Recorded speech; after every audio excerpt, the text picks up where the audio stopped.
Hello, everybody, and welcome to the Little Fella Sports Podcast. And we are here to do the Premier League 12th man show. And as you can see, we've got two guests with us today. We've got Kripakaran, who's a debutant on the Little Fella Sports Podcast, and we've got Hari, who's obviously been there in our show a couple of times before. So before we go into the show, wishing all of you a very happy Christmas, and I hope you guys have a great time with your families and friends, and hopefully you guys have a great year ahead as well. Also, please do like, share, subscribe to our channel, and we've got a lot of content lined up for you. And as we go into the show, welcome to the two guests today. Welcome Hari, welcome Kripa. Thank you for having me. Thank you. All Thank right, you for having me, Anirudh. All right, so now that we've obviously got a Chelsea fan and Arsenal fan in the house, we can't go without discussing the Chelsea Arsenal game, which is obviously happening on Saturday, on Boxing Day tomorrow. So we'll straight away dive into it. So first thoughts on it, Hari. How confident as an Arsenal fan are you heading into the game, and what really are your expectations for this game? All right. So as everybody knows, Arsenal haven't been in the best form, or you could even say their worst ever form in their club history in recent times. It's not a very promising look for Arsenal right now, especially taking on Chelsea, who have been doing well, although recently they've lost a couple of games. But on the overall, they have been good. They have a decent team. They've invested well. Um, they even believe they have a good manager, even though I disagree. But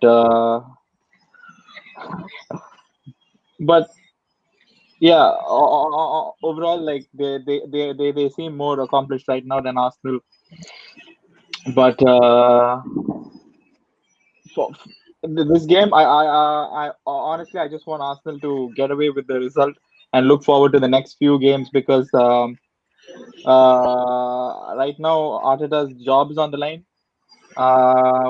He needs to turn this around first of all before we even talk about like giving him time and everything comes down to this one match. I personally think this is his final match. If he loses this, he might even get the sack. Previously on the show, I've talked about how much I trust in Arteta and how much I've spoken about trusting in the process and everything. But recent form is horrendous, and I can't see him having much more time at Arsenal. Even though I believe he's the man, maybe it's like wrong timing, where you two good things come together at the wrong time, and it could be anything. But but for this match, I just hope we get something out of it. I don't want to lose another one, although it feels like we will. Every match we go into, we're gonna lose. That's what the feeling is. But I just hope we get away with a draw or something against the good Chelsea side. Yeah, I mean, as you said, it's not been the greatest of times for Arsenal recently. They've obviously got just 2 points out of the last 7 Premier League games. They haven't won a Premier League game since the 1st of November against United at Old Trafford, back when Arsenal fans really thought they were back. But then obviously, as it turns out, it really wasn't the case. And it's really been a hard time for Arsenal because every game you go into, you genuinely do not expect Arsenal to get anything right now because the confidence is shot. The players look like they're not playing for the manager. The manager looks pretty, I don't want to be too harsh, but currently out of depth because he's not been able to change stuff around, and it really looks bad. And of course, Kripakaran, from a Chelsea perspective, after a couple of losses, he obviously beat West Ham in what was a decent performance, but there were some question marks over a few things during the Chelsea West Ham game. But heading into the London derby, what really is your general thoughts about Chelsea's season so far, and how do you expect this game to pan out?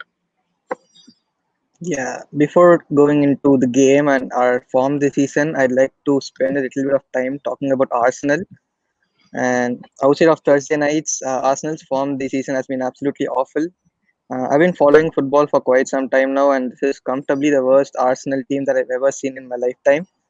Arsenal as an institution have always identified themselves with great leaders like Henry or Vieira or Fabregas or even a Koscielny to a lesser extent. But do you know who's captaining Arsenal these days?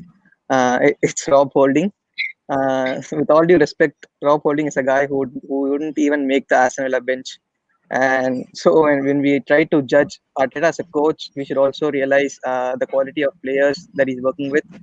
Also, they have a very chaotic dressing room with lots of other external problems and issues. And a bang average players stuck in big money contracts are very difficult to get rid of. But this doesn't mean that Arteta is completely absolved of any blame. He still has the quality to go out and defeat a side like Burnley, for instance. And also, the way he sets up tactically has to be brought into question. Um, Considering all these factors, I can't see any result other than a Chelsea win this weekend. Um, I can sit here and throw around football cliches like in big games, form goes out of the window, but you have to have some kind of form in the first place for it to go out of the window, and Arsenal don't have any form at the moment. I mean, Chelsea are not in great form themselves. They lost two out of their last three games, and uh, all of the big money attacking signings have been misfiring so far, and both of our first choice fullbacks are also out for this game. But I still believe that we have enough to get the better of Arsenal this game, especially considering the fact that Aubameyang, Martinelli, and Partey could potentially miss out this game. So I'm going for a 2-0 Chelsea win here. I mean, as you mentioned, the thing with Arsenal is you can understand them not probably competing for the top four or top six because they've obviously got, apart from the traditional big six itself, we've got a lot of quality teams like Leicester, Wolves, even Aston Villa this season, and Everton also. So you can understand them being in and around the 6th to 10th position, worst case scenario, yes. But then for them to be literally on the brink of a relegation zone, on the brink of, I can't even say on the brink. Right now, they are in a relegation battle because we are in Boxing Day pretty much, and as things stand, they are 15th. And if things go really bad, and if a couple of results go against them, they could end the weekend 17th.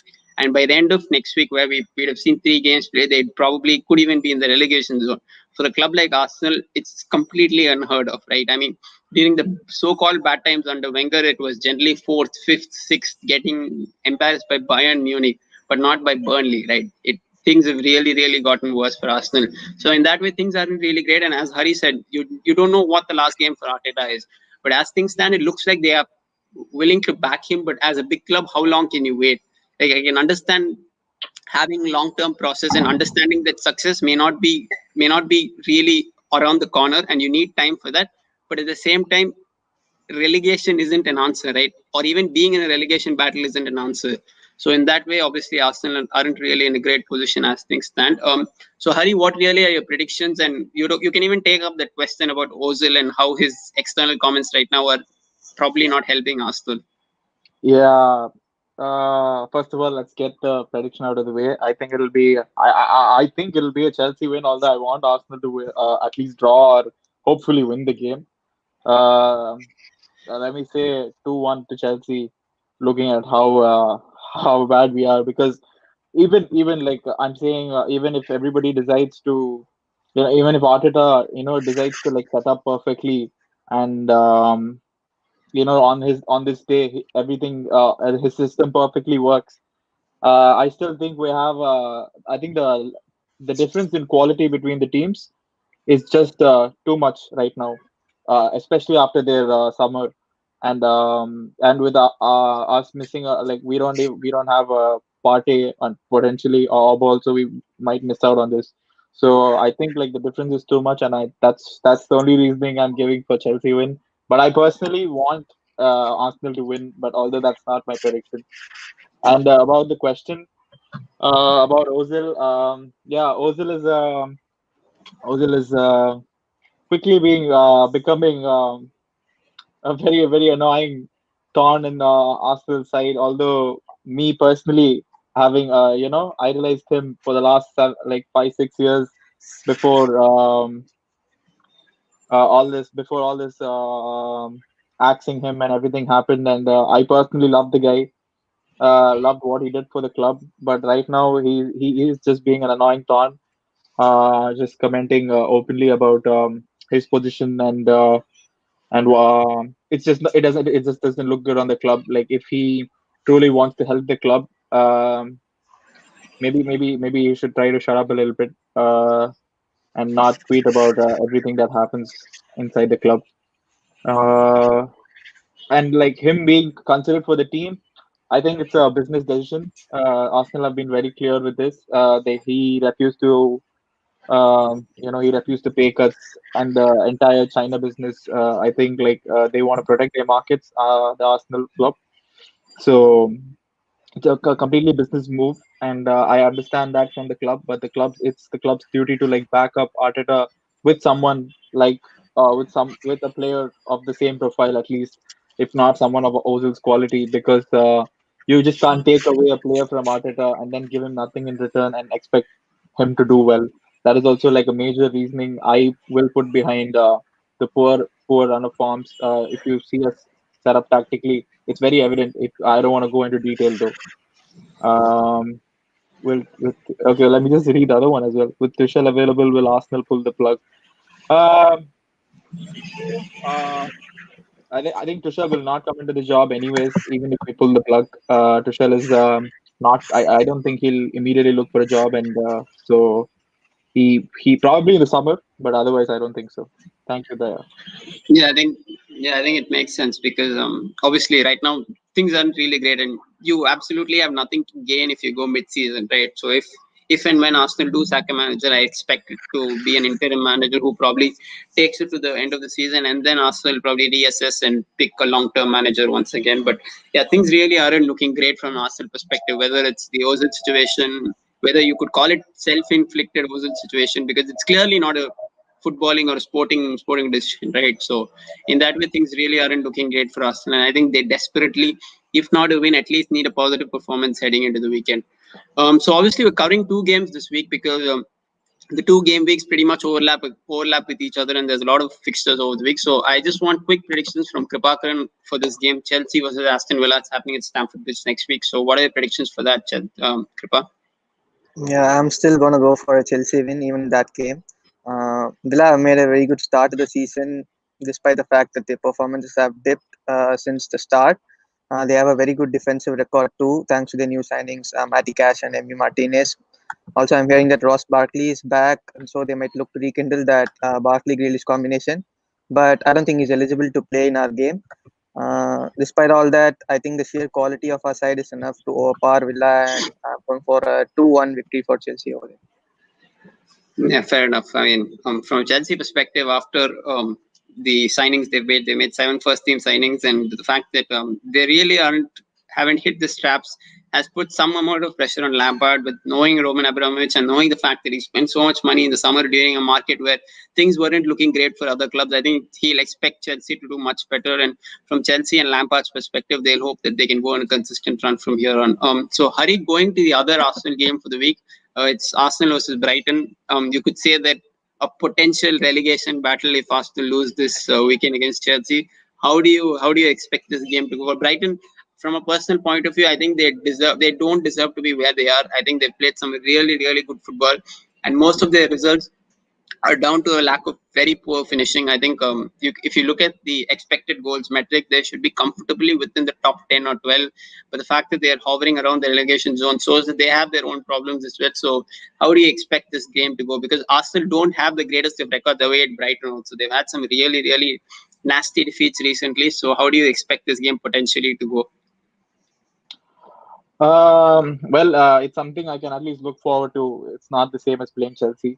Uh, so right now, I'd rather play Brighton than Chelsea. And as far as the game is concerned, I think I think if the players they don't react, at least in the Chelsea game, because of whatever it is, like they just feel dominated, or they just feel inferior to them in some way or form. And if Mikel Arteta still is in the job, I think it's the perfect opportunity for Arteta to start a turnaround, start beating the clubs below him at least. And it sounds really bad when you say it's a relegation battle, but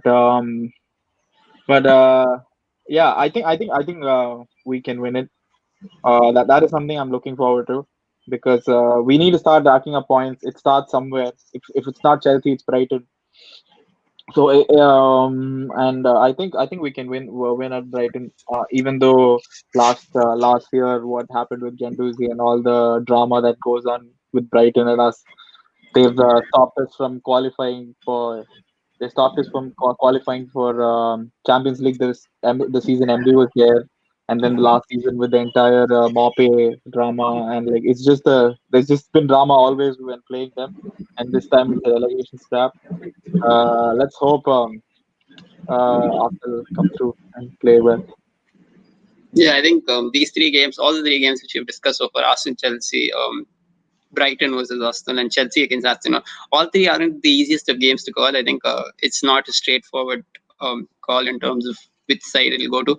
But for my predictions, I'd say I think Arsenal, Chelsea, I think it'll be a draw personally. I think I can see Arsenal pulling one out of the bag and showing some sort of passion or finally some fight, some competitiveness and get a result for them.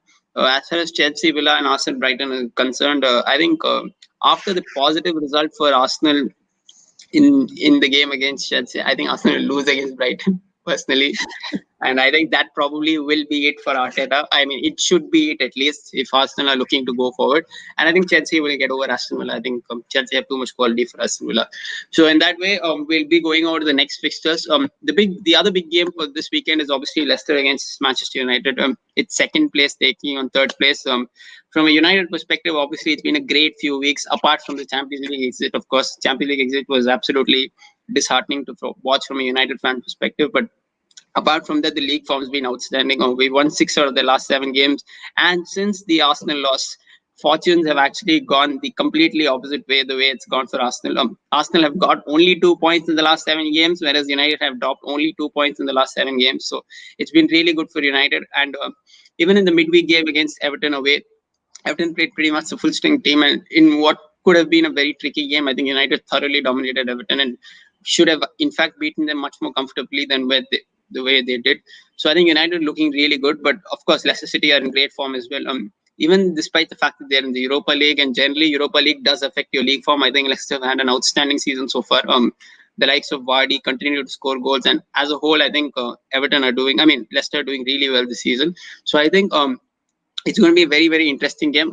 United obviously have a pretty flawless away record, and I think they'll be desperate to continue that as they hope to close the gap on Liverpool. But I think it'll be a really, really tough game. So, what are your thoughts on that game, guys? First, Hari, you can go for it.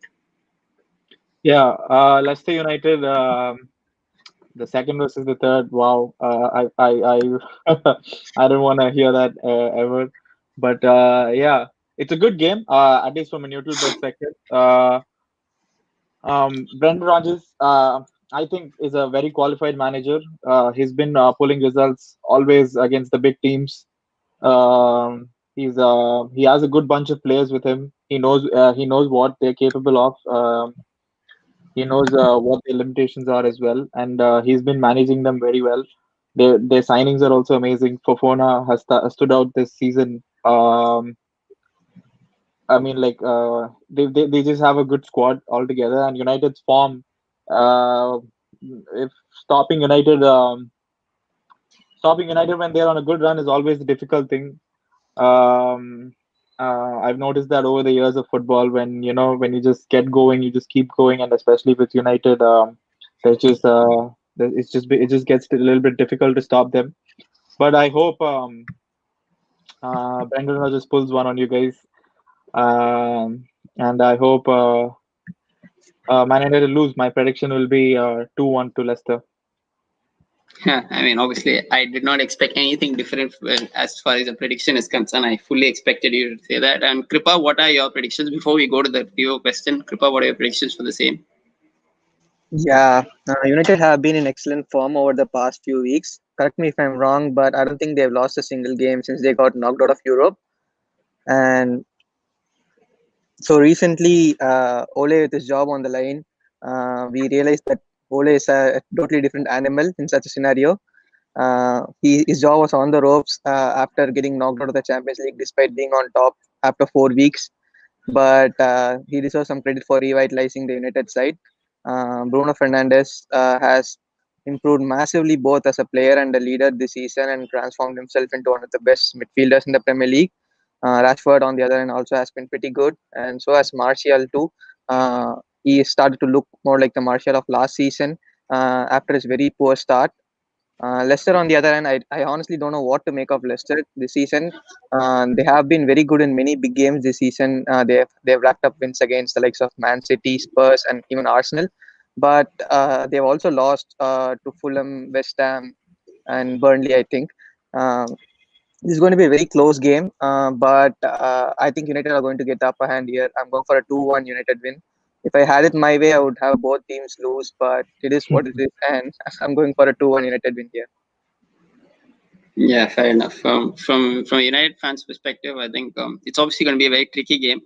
Our next three games as a whole are pretty tricky on the face of it. But I think Leicester away, I think the way if they decide to play, I think it'll allow us to play on the counter attack, and I think we are one of the most deadliest teams on the counter attack at the moment. And I think we can definitely exploit their defense. Obviously, that's their weak point. Vardy is obviously their main man, and I think if we find a way to stop Vardy, and recently we have touchwood, so I think if we continue to do that, I think we will be able to get the win. So I am going for United win this weekend, and I think we absolutely have to win. It's pretty much a must-win game because the way Liverpool are going, it is important that United continue to win. So yeah, hopefully that is the case this weekend. So Hari, can you just answer the question will Arteta's defensive approach in the games change considering how the results have gone recently? Yep. Thank you, Amal. Thank you for the question. Thank you for joining us. Will Arteta's defensive approach to the games change? See, if I had it my way, of course I want to change it. I want us to play the way we play in Europa. Like if you guys, if anybody of the viewers who have been following Arsenal have watched Arsenal play in Europa, we actually play decent football. It's actually a miracle that we play the standard of football that we do in the Premier League.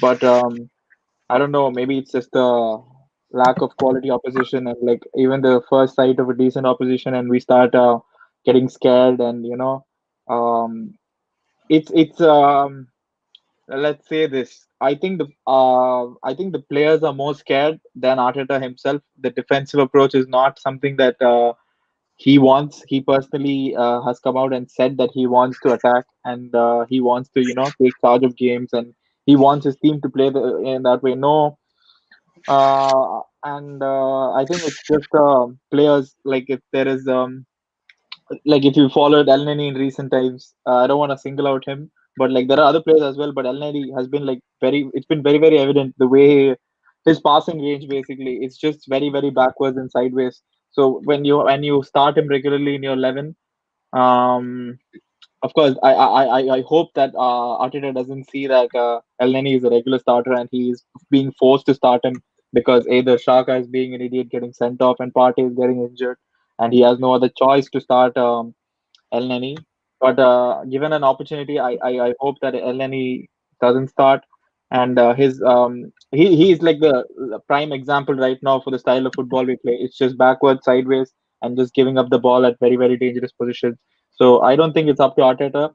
I think Arteta's system is set up for a different set of players. These players are not it, and it's not exactly the defensive approach as you say. But I hope Arteta at least changes things around so that the results start getting better. It just has to change. Yeah, fair enough. I mean, from an Arsenal perspective, as we have obviously mentioned already, things have to change quickly and have to happen immediately as well because things are times running out for both Arteta and Arsenal, and they could really find themselves in a very sticky situation post this festive period where we've obviously got 2 or 3 games in very quick succession. The other game for the week is obviously Manchester United against Wolves. So United will be taking on Wolves, I think, next Tuesday night. I think. I mean, this is going to be another tricky game. United and Wolves have generally been very close games in terms of neither team really dominating the other one. But I think just like the Leicester game, this is one of the games United have to win. After the sad injury to Raul Jimenez, obviously Wolves haven't looked the same. They clearly revolve their play around the target man, and Jimenez has been a huge miss for them. After Jimenez, I know they beat Chelsea, but in general, apart from that, they've not had the greatest of results. And even their performances against the likes of even Burnley and Aston Villa haven't been the greatest. And they clearly really missed the presence of Raul Jimenez. I know they have this 18-year-old kid called Fabio Silva, but he obviously needs a little bit of time, and he isn't ready to take on the role of being the front man for a long period of time for Wolves. So I think this is another game United have to win, and I think Wolves will be a slightly easier proposition compared to previous seasons, mainly because of the miss of Jimenez and the fact that Wolves in general have dropped off a bit this season. So I think I expect United to win this game. The other games we're going to discuss right now is obviously Liverpool versus West Brom and Newcastle. They play these two games this week. But before we go into the games, guys, please do send in your questions. We will be answering all your questions. And also, please like the video, share, subscribe to the channel also, and please continue to support our content. So going into Liverpool against West Brom first. So Kripa, what are your quick predictions for this game? It's going to be Big Sam Allardyce, who's the last manager to win at Anfield, and he'll be hoping to replicate that. So, what are your predictions for that? No, West Ham did sneak in a 1-1 draw against Man City a couple of weeks ago, but I don't think that's happening again. And I don't think Big Sam is going to change any of that. Liverpool have finally looked like they have come into their own senses, and with that 7-0 thumping victory against Crystal Palace. As much as I would love to say Liverpool would lose this game, we all know that's not happening. It's going to be a comfortable 3-0 or 4-0 victory for Liverpool here. Fair enough. I concur with your prediction. I think they just have too much quality. So, Hari, what are your quick predictions for Liverpool against West Brom?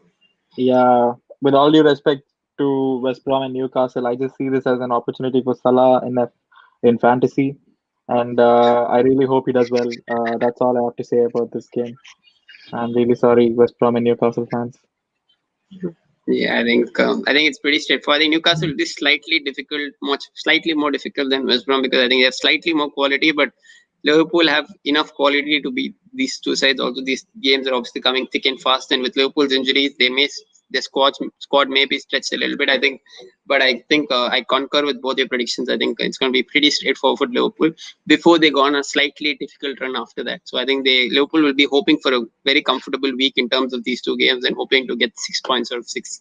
So next game we're going to discuss is obviously Manchester City against Newcastle this week, and obviously they play Everton at Goodison Park next week. So Kripa, what are your thoughts on City in general over the period of the season, and how do you expect these two games to flow? Man City this season have not been in their best form. They've had a topsy-turvy start to the season, but over the past few games, it looks like they have strengthened their defense, and goals only look like the really, really big problem right now for them. But with Aguero coming on, hopefully he's going to be fit in the next 2 weeks. I believe that their goal scoring problems will also end. And Newcastle, I'm not really that big on Newcastle this year. Last week they played on the back foot for 90 minutes, even against a 10-man Fulham, and I don't see them scoring any goal this week unless it's a penalty. So it's going to be a straightforward 4-0 or 5-0 thumping for Man City this week. And as for Everton, Everton have been one of the better feel-good stories this season. They have transformed into a great team under Carlo Ancelotti. But I still believe that City have enough to get one over Everton. I'm going to go for a 2-0 victory for Man City over there, especially after the news that Richarlison has been injured and is going to be out for a couple of weeks. Adding to the long list of injuries that they already have, I think they already don't have any fullbacks. So this is going to be a comfortable Man City win again, I think. Fair enough. Hari, what are your thoughts and predictions for these two games? Yeah, Man City on the whole have fallen off. They've somehow took their foot off the pedal, and they've just slowed down. Really, I don't know what it is. Is it injuries? It's the same team. I don't understand. They've strengthened again. They've spent their money on Ruben Diaz. It's the same thing that they do every year. Like they just sign one guy for 60 million and just add good quality to their team. And what's gone wrong this season? Is it like what's happened? I just can't seem to understand what's up with them. But as far as the game is concerned, yeah, Newcastle again a team that I don't like. I don't like the way they play football. I don't like it. I just don't like them. There's nothing more to it. Like I just don't like what they do. So I think Man City will get over Newcastle, but against Everton, They've been good, but again, they've been ravaged with injuries, and unfortunately for them, they three like at least their main source of attack comes from the wings with Digne crossing it to Calvert and Richarlison being on the outside on the touchline, and James on the other side, and everybody's out. So again, it would have been a very interesting game to watch. They would have really competed against City, but I think City will win it comfortably. So let's say 3-1 for the Everton game and 3-0 for the Newcastle game. Yeah, I think as you said, I think with City, I think it's a little bit of lack of motivation and the fact that they're, I think, the fifth season under Guardiola. He's never been at a club for this long, and I think it's one of those things where he's obviously a very intense manager, and over a period of time, it's difficult to cope up with that intensity for both him and the players as well, and probably it's a bit of tiredness, and they may need over the next couple of years a little bit of a refresh in terms of squad and personnel. So I think it's a bit of a combination of both factors, and in that way, as far as these two games are concerned, I think City against Newcastle pretty straightforward home banker. I think they'll definitely beat Newcastle. But Everton away, I think it's going to be slightly tricky. They don't have the greatest of records at Goodison Park either, and Everton are in the top four currently. Of course, we can't forget that. I know they have their fair share of injuries, but I wouldn't be surprised if Everton got a draw out of this. I think, especially considering the games are coming thick and fast, and I think Everton will be looking to get results against these big teams. I think that's when they can show that they can show themselves as one of those sides who are consistently improving. Because if you consider Leicester City, for example, who are in a pretty similar position to Everton in terms of ambitions and potentially the future as well. I think they are one of those sides you can say that they have the capability of getting results against the big teams. With Everton, it's always been a slight question mark. But this season, they've obviously got a couple of good results. They beat the likes of Chelsea and Arsenal. So I think they'll be hoping that they can continue to maintain the positive run and get at least a positive result against City. And I think it'll be a draw. So we'll see how it goes. The other game is obviously Spurs against Wolves for this weekend, and then they take on Fulham later on. As Hari Shakes has said, I think I am from a United fan perspective, or even an Arsenal or Chelsea fan perspective, I'm very glad to see that Spurs have dropped off. I think people slightly overrated them during their very good run. I know they got the results; they were pretty good in terms of results, but I think performances and the way they were winning was slightly unsustainable. They pretty much scored in the first shot they took.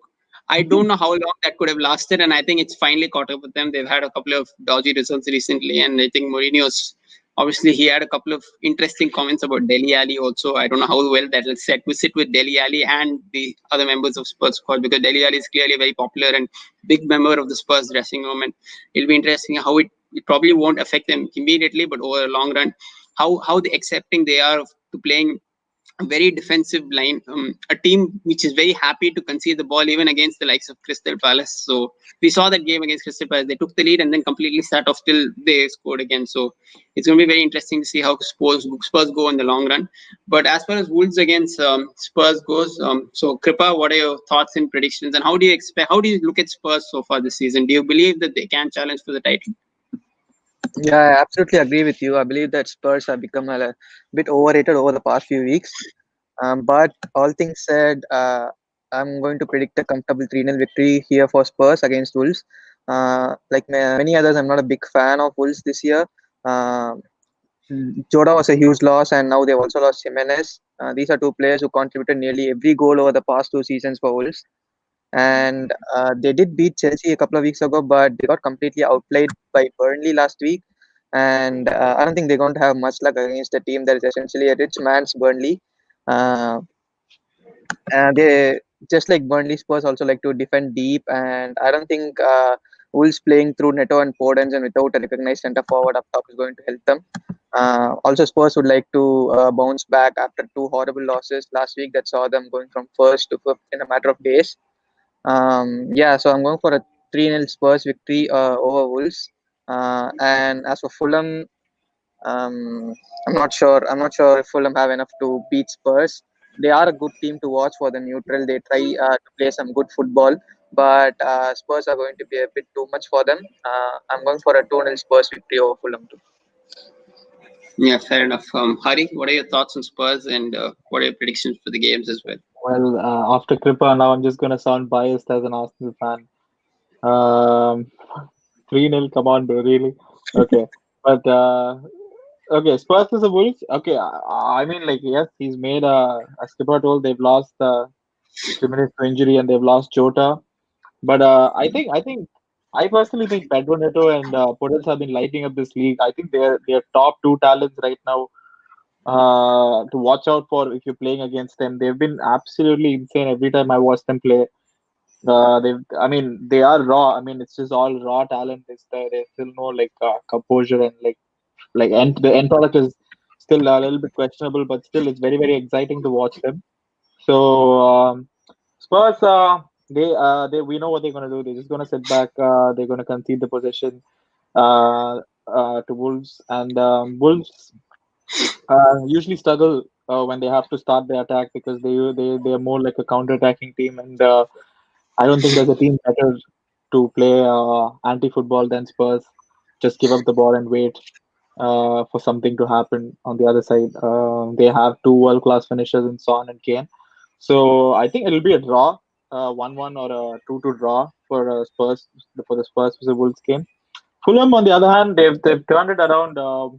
They started off against us. I genuinely thought on the first day, on the first game week, I thought they were going to get relegated. I didn't even wait for the next 37 weeks. I just thought the way they play football was not good enough for the Premier League. And haha, the irony that we don't play the same. We now play the same sort of football. Um, but yeah, but they've turned it around. I've seen their recent games. They're pretty decent. But I don't think they still can upset Spurs. So I think it's like a 2-0 Spurs win. Yeah, I think the Wolves game. I think it's one of those games Spurs won't like to play because I think Wolves really won't open up, and that will put the onus on Spurs to go and attack. And that's probably when the likes of Pedro Neto and Podence, who've really impressed in, especially in big games from what I've seen in the game against Arsenal and Chelsea, they were really good. And I think that's going to be a tricky game for Spurs. I think for once they'll have to be the ones who take the initiative and go and attack a Wolves team who is very very resolute in defense. So I think it'll be a draw that game. I think Wolves away is never an easy fixture, and it's always tricky to go there and get a result. So I think in terms of that, it'll be a draw. The other game, Fulham, as we saw, I think Fulham got some really good results recently. They beat Leicester away at King Power Stadium. They drew against Liverpool when they arguably should have won. They had enough chances to win that game. So I think it's one of those games where Fulham, unfortunately, probably play into Spurs' hands because they'll try to press high. They'll try to be, especially away from home. I think they'll try to be the aggressive side, and Spurs will love that. Spurs will just play through them, and on the counter attack, as you mentioned, they've got two world-class players who will take opportunities. And I think in that case, I think Fulham will unfortunately not be able to probably get the result they want to. So I think in terms of those two games, I think that's how it will go.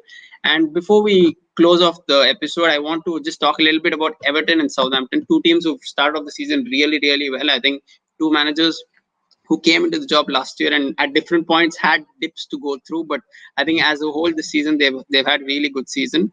So what are your thoughts on Everton and Southampton, both of them, and how do you see this season spanning out? First, Kripakaran, you can go. Yeah, Everton and Southampton have both had really good starts to the season this year. Both of the teams have excellent coaches in Ancelotti and Hasenhüttl. Um, they've brought in some new players, Everton especially. They brought in Allen and Doucouré, who have completely transformed their midfield. Hammers, there's no need to even talk about Hammers. He's brought in a great creative spark for them. So the team has been absolutely transformed this season, and it has also given them great squad depth. I think depth is very important for a team that is contending for top four or top six. Still think it's a little bit too early for Everton to maybe target a top four, but they can definitely try to target the fifth and sixth spots this season. Southampton too, on the other hand, they've been pretty decent this season. I really like their backline. Their centre backs, Vestergaard and Benedek, they remind me of a young Vertonghen and Alderweireld before they broke at Spurs. I really like how they defend and how organized they are in midfield. James Ward-Prowse has been a great set piece merchant for them. And up top, they have Ings and Che Adams. Che Adams has been absolutely brilliant this season after his not so great start last season. And they've also signed Walcott on loan, and he's been on fire over the past few weeks. They also got players like Armstrong and Redmond who can come off the bench and provide them a spark. So Southampton also have a decent enough squad. but I think they're just going to miss out on top six this season. Uh, my prediction would be Everton fifth and Leicester sixth. Southampton unluckily have to miss out on sixth. I think they're going to finish seventh this season. Fair enough. So, Hari, quick word on how you expect Everton, Southampton seasons to progress from here on, because we're pretty much near halfway. So, how do you see the remainder of the season pan out for those two sides? Yeah, I'm more positive for Everton than Southampton. I don't know what it is about Southampton. It's just I just think that they're in a very like a purple patch where they're just good right now, but they still have of course, as Kripa said, their centre backs are good, but again, we all know these are the same centre backs that were there last season, and we know what their weaknesses are. It's just speed. Any team that is fast and the way they play high line, I think Southampton are still they're still pretty naive. If they try to play this sort of football throughout the season, they might fall off to an eighth or ninth position. But Everton, I'm more positive. I think they can actually fight for a Europa spot this time, and deservedly so. They've as a club moved forward in the right direction, signed the right players, signed enough quality, and got the right manager, and something that Arsenal can learn from, in my opinion. Back the manager properly, and yeah, I think they can actually compete for a Europa League spot this time. Fair enough. I think before we go wrap up the show, I think I agree with both your thoughts. I think Everton could potentially fight for Europa League spot. I think they'll be around 7th, 8th position. Southampton also more or less similar position. I think the lack of depth for both teams will probably what do it for them, because we've obviously got a very clustered set of games because of the way things have changed due to the pandemic. So I think in that way, I think these two teams will slightly struggle a little bit when there are a lot of games in a short amount of time. So I think they will be in and around the Europa League spots, but find it a little difficult to push into the top six. I found it really interesting that Kripa mentioned these two teams to finish around 5th and 6th. So as we take that prediction, I want both of you to give your top 4 predictions for this season. At the end of season, how do you expect the top 4 to be? So Kripa, first of all, remembering the fact that you gave Everton and Southampton to be 5th and 6th, who do you expect to finish in the top 4? Yeah, I'll go Liverpool first, Chelsea second, City third, and Man United fourth, and Spurs seventh.